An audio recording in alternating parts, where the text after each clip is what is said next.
Hello and welcome to Penguin Book Club. This is a place to come and delve into all those classics you always wanted to read. Today we'll be chatting about Tess of the D'Urbervilles by Thomas Hardy. I'd like to firstly welcome Susanna Fullerton as our resident queen of the classics at Penguin Book Club.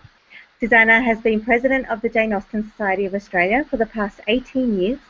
She's also patron of the Kipling Society of Australia and a founding member of the New South Wales Dickens Society and of the Australian Bronte Association, and she's a member of the Dylan Thomas Society of Australia. Susanna is Sydney's best-known lecturer on classic novels, and she lectures regularly at the Art Gallery of New South Wales. Welcome, Susanna. Hi. I'd also like to welcome Sarah Burns, President of the Australian Bronte Association, and Leslie Rickman, who runs the YouTube channel Words of a Reader, and, of course, book lover Fred Taylor. Welcome, everybody. Welcome. And of course, we'd also like to welcome back our book club members watching our Hangout on air. Don't forget to pop your questions into the comments and we will make sure to get to them during the Hangout. So about this book, goodness, how to summarize this quickly. Tess is a 16-year-old country girl. She's the eldest daughter of John and Joan D'Urberville. In a chance meeting, John D'Urberville discovers that he's the descendant of the D'Urbervilles, an ancient moneyed family, and the financially strapped D'Urberville family learns of a nearby relative. And John and his wife Joan send Tess to make good with the family. And while visiting the D'Urbervilles, Tess meets Alec D'Urberville, who finds himself attracted to Tess, and Alec arranges for Tess to become caretaker for his blind mother's poultry farm. And while in residence at the D'Urbervilles, Alex seduces and rapes Tess. Tess returns home. She gives birth to a son named Sorrow. Sorrow becomes ill and dies, leaving Tess devastated at her loss. In time, she meets and falls in love with the travelling farmer's apprentice, Angel Clare, and he doesn't know about Tess's past, although she tries several times to tell him. After the wedding, Tess and Angel confess their pasts to each other.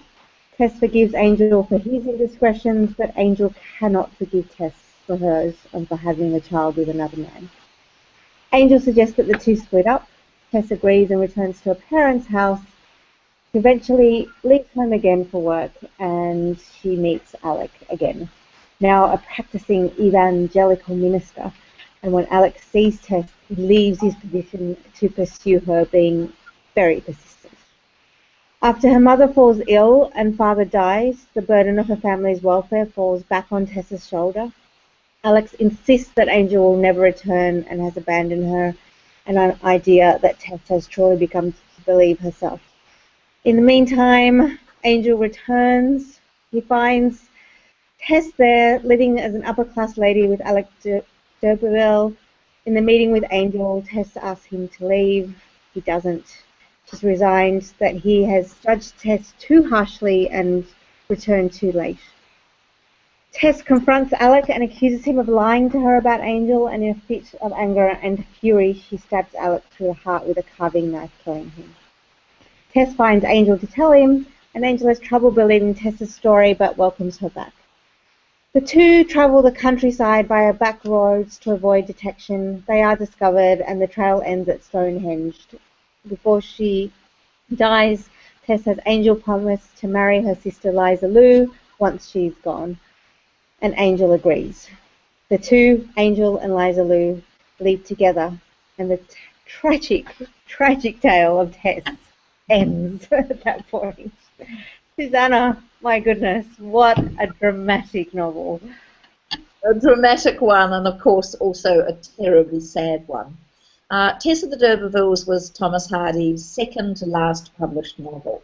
After that he published Jude the Obscure, and if you think that Tess is a sad novel, read Jude the Obscure and you'll find it is even more tragic. After that he gave up writing novels for his main love in literature, which was poetry. He was sick of the flack that he kept getting when he published his novels. And Tess of the D'Urbervilles, which came out in serial form in 1891 and was published as a 3-volume novel soon afterwards, certainly copped its share of criticism for various reasons. And when Hardy first published it in serial installments, he was forced to make a lot of changes. Now, you might remember the lovely scene when all the dairymaids are going to church and they get stuck in a narrow and very dirty lane. And suddenly round the corner comes Angel Clare. And he picks each of the dairymaids up in his arms, much to their huge delight, and he carries them over the muddy spot and he deposits them safely on the other side. But he saves Tess till last. Now, the publisher of the serial instalment was just not having this scene. It was far too intimate. A man holding these girls in his arms, you know, obviously enjoying the experience of holding Tess. It was just not on. And poor Hardy was made in that scene to have Angel go and borrow a wheelbarrow from a nearby farm and put each of the girls into a wheelbarrow, cart her through the muddy part, and take her out of the wheelbarrow at the other end, which of course totally ruins the scene. So when Hardy published it as a novel soon afterwards, he put it back to what he had written and he removed the wheelbarrow altogether. But he did have to cope with a huge amount of criticism. Criticism of what happens to his heroine, criticism of the subtitle of the novel, Tess of the D'Urbervilles, A Pure Woman, criticism of his hero, if you can call him that, Angel Clare. So really you can understand why soon afterwards, when he got even more trouble from Jude the Obscure, he turned away from writing novels and just gave up on it altogether. So let's begin by discussing one of those things that gave Hardy so much trouble, the subtitle of the novel. He was very keen to make sure that Tess was labelled as a pure woman. But can a woman, Victorian society argued, who has been raped and who has born an illegitimate child and who has covered that up, can she be a pure woman? So what are your views of Tess's virtue in this novel? Is she a pure and virtuous heroine, or was society, Victorian society, right to criticise that subtitle? What do you think, Sarah? I think she's a victim in all of this. It's that I just keep thinking of the phrase a corporeal blight. You know, there's a lot of condemnation of her, that she's, even the title, she's a maiden in the first phase, a maiden no more. Everything's her fault. Her mother is dreadful, writing her letters saying don't say anything, just, you know, you had your chance to marry, you've blown it. And then with Angel Clare, don't tell him. She just was very much, but she accepted the role that she was cast, but I don't think it's very fair at all. Leslie, as a first-time reader of this novel, how did you respond to Tess? Did you like her as a heroine and feel sympathetic for her plight in the novel? I did. I loved Tess. I thought she was just... I just wanted to wrap her in a blanket and make her endless cups of tea. I just felt awful for her. She's definitely the innocent in all this. She doesn't seem to even fully grasp the kind of person that Alec is when she first meets him. She seems completely bewildered by his completely inappropriate advances, and she breaks my heart. Yeah, she is a real victim, isn't she, of her parents, of her society, and of the men that she meets. What about you, Fred? How did you respond to Tess as a male reader of this book? Did you fall in love with Tess as you read the book? Yeah, I really did, to be honest. I couldn't feel anything but pity for Tess. I mean, I have to echo the sentiments that have already been said, in that she really didn't do anything wrong throughout the entire novel. In fact, she is the one out of all the characters trying to better everybody else, really. She never put herself first. She always thought about her family, for example. Even though, like, most of her family were not very helpful at all, including the father and that sort of thing too. But the entire way through, I couldn't help but just think just totally awful for her. But I just thought she was a really admirable character, because whatever life seemed to throw at her, and life threw a lot at her in that book. It does indeed. She really sort of stayed true to what she was until, sadly, right at the end. Yeah. Does Hardy overdo it with what he throws at Tess? I mean, everything goes wrong. You know, the horse dies because she falls asleep. The letter she gives to Angel goes under the doormat. He doesn't get it. Everything really goes wrong for Tess. And does Hardy overdo it in this novel? Does he stack the odds too much against her? What do you think, Letitia? That's a tough one. I mean, obviously it adds to the drama, doesn't it? It certainly shapes her character and her inevitable. I mean, I think he calls it from the beginning. He basically says she's doomed. I think I can't remember the exact line, but he says when she meets Alec, like, this is it, this is her doom, and you kind of know that's where you're trekking down. And so I think to continue this novel and continue her story, he has to keep, throwing her into more and more harm's way. But that, I think, in terms of talking about the purity of Tess, is a testimony really to the purity of her soul. She keeps going. She's still a good person. She doesn't become bitter. She isn't angry at anyone, apart from when she takes a knife to Alec. Well, I think we can all understand that. He finally had her. This poor woman commits murder at the end of the novel, so that, of course, also is very controversial. She stabs Alec with that carving knife, which is a pretty grim act at the end of the book. And then, of course, she's hanged, which is very unusual for the heroine of a novel. Is it Niche who said, what doesn't kill you makes you stronger? And I think she becomes very strong, and it's only with the reconciliation with with Angel at the end, that she's almost like, I've done it, I don't have to struggle anymore. And she is a stronger character perhaps at the end of the novel, isn't she, for what she has done. Some months ago on the Hangouts, we discussed the novel Vanity Fair, which is famously subtitled A Novel Without a Hero. But could we call Tess of the D'Urbervilles a novel without a hero? I mean, is Angel Clare heroic in any way? When the novel was first published, one critic called him not an altogether convincing creation, and another critic said he was a pale image. How did you respond to Angel and Tess's obviously very deep love for this man? Is it completely thrown away on Angel, or is he just a product of his environment in the Victorian society? Well, he's the promise of the future. He steps away from his family. They expected him to be a priest, a parson.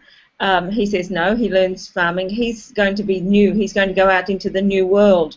He's the promise of something good and different to what his forebears have gone. Their relationship, he's with Alec. Alec forces himself. Angel steps back. It's very. There's a lot of hope for him, and then he has the opportunity to embrace Tess, and he walks away from her. That's when it goes. You think, oh, what's he done that for? And by doing that, he sort of contradicts his own viewpoint on being this modern sort of man who used to laugh at the church and theology and that sort of thing. But he kind of gets trapped by that sense of custom still. About he complains about the lineage of the name, for example, and he can never forgive Tess. So it becomes a bit of a fraud in a way. His upbringing is there still so strongly, even though he tries to deny it. And that double standard for men and women, he can have his pre-marriage fling with somebody else, but Tess can't. She's got to be pure. She can't have a fling with anybody else. So it wasn't even a fling. She was raped. I mean, that's not true. Yes, absolutely. Yes. So, yeah, he's very hypocritical, isn't he, as a character? Don't you think it was brave of Hardy to name his hero Angel? Yeah. It's an extraordinary name for a hero. It seemed anything but. Yeah, absolutely. Yes. He was sort of a saving angel or an avenging angel. He didn't even take revenge against Alec, knowing what he did to his wife. Yeah. So, yeah, I found him very lucky. Yes. He's so spineless. He says that he loved Tess, but he wouldn't stand up for her. He didn't put her first. It was his own worries about how everyone else would feel about Tess if they knew her past. and how he would be judged if he was with her. Mm. And she actually saves it. She says to him, "Look, this isn't going to work. You go. Let's separate." She makes that decision. He doesn't. Mm. She He's says, "I'll go weak. back to my family." He's a very weak man. Mm. And I think Hardy uses so many of these names ironically because really Mercy is not a particularly merciful character. And the D'Urberville, excuse me, D'Urberville and Derby Field names, create confusion. Are they connected or are they not connected? So Hardy, I think, uses names very cleverly within this novel. What about the setting of this novel? I mean, we've now got a part of England, Dorset, which is known as Hardy Country, and you can visit a lot of the places that are actually connected with this novel, and where Hardy, I think, uses the landscape very beautifully within the book, connecting what Tess is going through with the landscape that she's living in. When she's working at Talbothays Dairy, it's lush and green, and it's summer, and the dairymaids are happy and have nice employment. Then, of course, she goes off to that terrible farm where she's grubbing for swedes and turnips, and it's winter and her life is miserable, and that's reflected by her environment. So how did you feel that Hardy used this environment all the way through the novel? Was it an effective part of the book? Yeah, I think he timed with the seasons very well too. Mm. The seasons kind of reflected her stage in life, her progress through the novel. Like the summer scene of the dairy, for example, very lush, very green. Yeah. Contrasted to the hardship she was faring on that farm, that awful barren farm where she was digging for turnips. Mm. There's some very lyrical language, isn't there, as he describes the countryside. Mm. It's very much a character in the novel in itself, isn't it? Isn't it? Yes, absolutely. That's well put. Yeah, yeah. And what about the attack on Victorian society? Because this book does attack Victorian hypocrisy. There are scenes such as when Tess's baby is dying and she wants the baby baptised. The minister refuses to do this because the baby is illegitimate. That baby can't be buried in consecrated ground. There's a big attack on Victorian religion in this book. So is this a moral book in the way it's attacking society, and what other things do you think Hardy is attacking in this novel? Well, that parson should have kept his mouth shut in the beginning.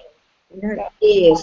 I mean, he caused all of that, and in fact, they even say that at one point. If only he hadn't said anything. And of course, she's sent off to a family who aren't even D'Urbervilles. They've bought the name. Yes. So there's a lot of falsity, and there's a lot of things to be answered. Well, I mean, this whole book is an indictment on Victorian society, isn't it? From beginning to end. It's almost like Tess is the embodiment of the Victorian society itself, just being lashed by all these things that happen, and eventually it explodes in a very tragic and doomed way. And I wonder if that's how he saw the end of the Victorian era coming. I mean, because he wrote this quite at the end of the 1800s, didn't he? Yes, 1891 it first came out. So, really the heart of the Victorian, or of course the latter part of the Victorian era. But and he also attacks the class system, doesn't he? Because had Tess been upper class, Alec would not have raped her. The fact that she's a country girl, unprotected by a drunken father, means he can take advantage of her and pay absolutely no consequences for what he does. So the class system is also very much attacked. And of course, Thomas Hardy was a country boy himself. He was the son of a builder. He worked his way up in society, but he was intensely aware of the English class system. The fact that he had never been able to go off to Oxford or Cambridge. He was not titled. He did not come from a moneyed family with an ancient name. And so, of course, he plays with all of those themes in Tess of the D'Urbervilles. But it's a wonderful attack. I mean, what do you think of the name that Tess gives her baby? Oh, that's heartbreaking. Sorrow. Oh. And again, that's an indictment on society, that she has a baby and can only regard that baby as a sorrow. That baby can't be buried in the local churchyard in consecrated ground. So again and again, this novel attacks society. What about the ending of the novel? Leslie, as a first-time reader, did you expect that ending to the novel, or did it come as a surprise?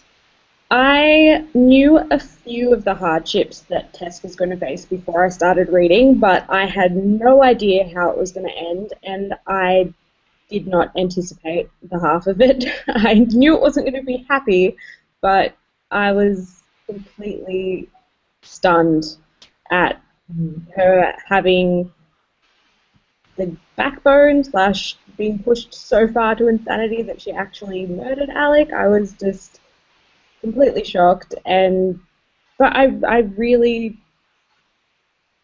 was glad to see him go, of course. But just the fact that Angel, he confuses me. He's just, the fact that he would forgive her for murdering Alec, but was just so adamant that he couldn't forgive her for being raped by him earlier. It just... Very strange. Indeed. Sarah, what about that almost the last scene of the novel when Tess is at Stonehenge? Why do you think Hardy chooses that as a setting for that important scene?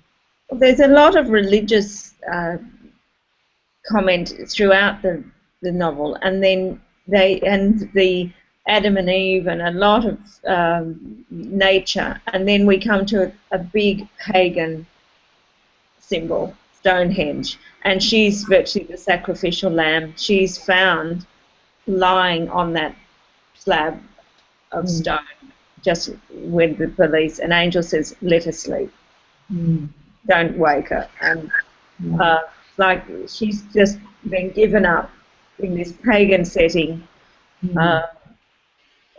It's very moving. There's just no hero in this book, is there?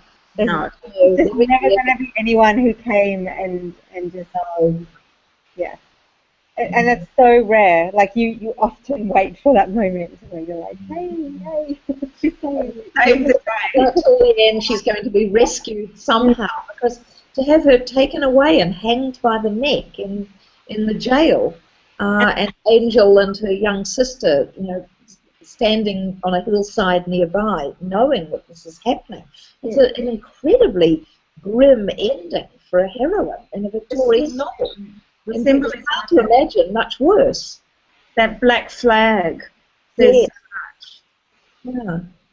And all our sympathies are with Tess. We have no love for Alec. We're quite pleased, as Leslie said, to see him finished off. Yes. And yet Tess is the one who pays the ultimate price for that. But does Victorian society, do you think that means that Hardy's sort of written so that Victorian society wins in the end, so to speak? Yeah, possibly it does. I mean, it certainly wins over Tess, doesn't it? Yeah. Right. And he doesn't give us much reason to hope at the end of the novel. I mean, Angel goes off with Liza Lou, but Liza Lou is no Tess. She's a very pale copy of Tess. And I don't see much hope at the end of the novel. Does anybody? I think it's just convenient that they're just given to each other at the end. Or was Hardy feeling that Victorian novels have to end with a marriage, so he'd give you one at the end of the novel, even though it's a very strange one? I just think it added to my affection for Tess in the end when she knew that she didn't have much longer. She was still just worried about her sister's welfare. She wasn't thinking about herself. She was still worrying about her family. Yes. Yeah, that's a good point. Yes. Right to the very end. Yeah. But what she wanted to do with she wanted Angel's forgiveness, and she got that, so she'd achieved her goal. She's constantly sacrificing, though, and that's what ultimately gets her into trouble every single time. So that in itself is an interesting commentary from Hardy. Yeah. She's not a very assertive heroine, but then can she be more assertive given her position and No, I don't think so. piled on top of her? She's certainly, I think we've seen from all our other heroines of books we've been discussing this year that unless you have means and a way out, there's no power. You're subjected to whatever society throws at you, and I think Tess is this incredible example of that. Yeah. Thomas Hardy once actually saw a woman being hanged for a crime, and he never forgot it. And I think that image was in his mind as he created Tess's fate. You know, he wasn't pleasing readers because the average Victorian reader liked to see their hero and heroine happily married off at the end of the novel. But I think he had that artistic conception for his book all the way through, and he was not going to change that. So in spite of all the complaints and the criticism, he stuck to what he wanted to do in this book, and I think he did it brilliantly. I think it's, is it his best book, Tess of the D'Urbervilles? Do you have other Hardy favourites that you prefer to this one? Mayor of Casterbridge is one of my favourites. And Far from the Madding Crowd. Yeah. My first one, but I've really enjoyed it actually. I thought it was really good. It's very, very powerful, even though society's moved on and that sort of thing, but still very, very powerful book about the removal of choice. Yeah.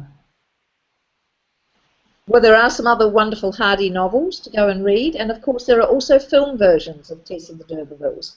There's the old one starring Natasha Kinski, and there's a more recent television series starring Gemma Arterton, which was very nicely done. So if you've enjoyed the novel of Tess of the D'Urbervilles, maybe you can go off and also watch a television version or a film version.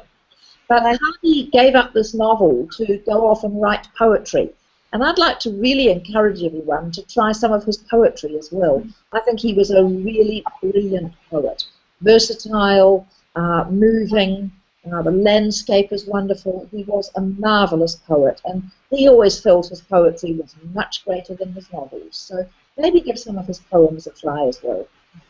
I think I definitely will. If it's as powerful as his novel writing, I can only imagine how wonderful it's going to be. Hopefully there's a few elements of happiness in his poetry as opposed to what we've been reading with Tess. But I think we can all agree that it was a very powerful novel, and even though it was a little sad all the way through. So thank you all for a wonderful book club once again. I'd like to let you know that our next book club is on the 20th of November. We'll be reading Trollope's The Way We Live Now, so that'll be really great. Another great novel. And we look forward to seeing you then. Fred, Leslie, Sarah, and Susanna, thank you so much for joining Penguin Book Club today. Thank you. And Cheers.